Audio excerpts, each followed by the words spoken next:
Inaayos na ng Department of Agriculture ang mga panuntunan para sa pagbebenta sa mga palengke ng murang bigas na nagkakalaga po ng 42 pesos kada kilo.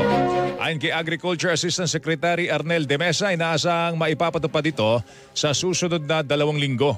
Uunahin ang pagbebenta ng murang bigas sa mga pamilihan sa Metro Manila bago ito ialok sa mga probinsya.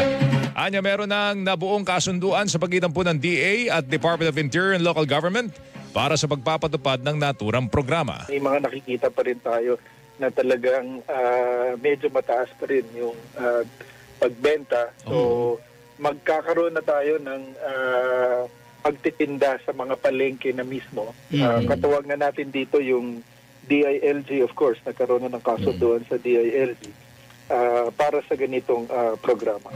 Sinabi pa ni De Mesa na bukod po sa Food Terminal Incorporated, maaari ring magbenta ng murang bigas ang mga kooperatiba ng